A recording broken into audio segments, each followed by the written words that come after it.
Apedha ma obila mag GSU kata majoni time gwenge ma Makalda koro sani omiyo wuotho e apaya maduong' ma Migori kochomo Sori orochore. Joriemb matatu kod jodak ywago sande lwet obilago ka moko kuom jodak koro oseringo miechegi. George Juma nigi ler mathoth.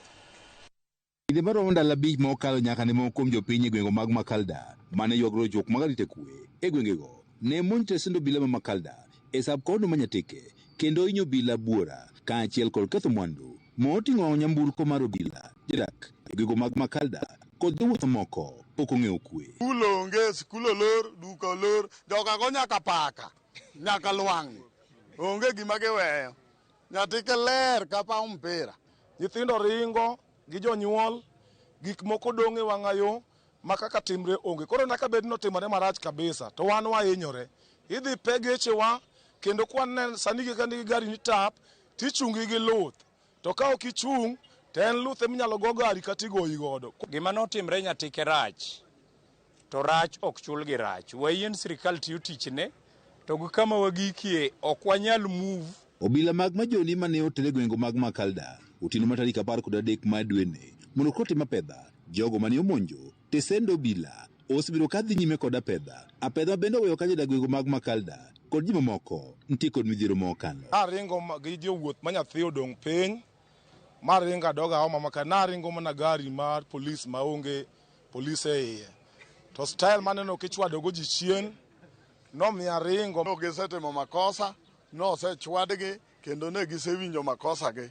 Sirikal ka winjowa, Dr. Raymond Omolo, kwa wakwayo ne jo Nyatike ni ka giyie to koro ging'won ne jo Nyatike nikech Nyatike ji odare te.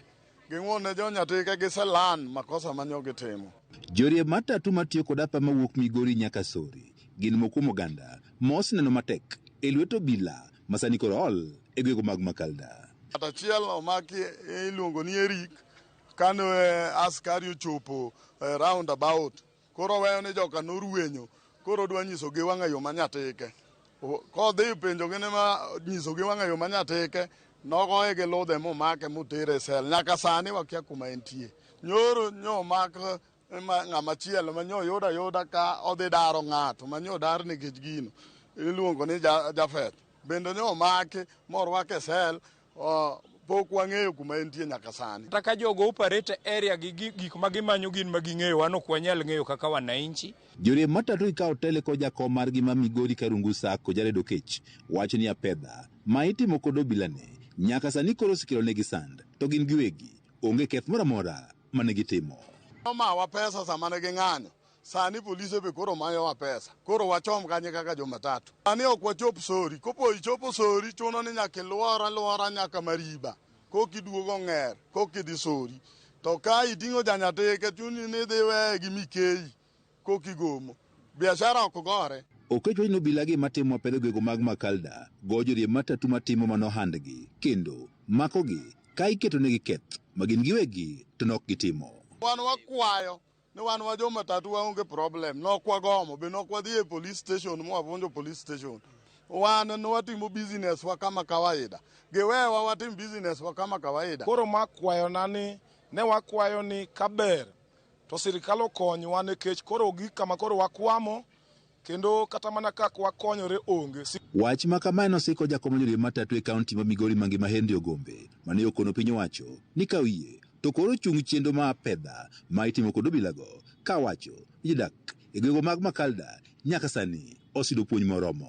Nyaka jogo wai gari igoyo jowuoth ma wating'o. Koro wakwayo sirikal ma Kenya, wuodwa Raymond Omolo nodonjie mondo mi joge wa okonyre.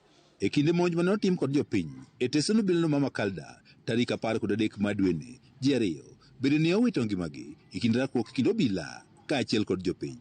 Jopiny ne omonjo stesend obilano ma Makalda ka giywago rochruok mag arita kwe ma bende ne obiro bang' kaachiel kuom johala ne ogo kod lisasi mane onegi e kar dakno ma Makalda.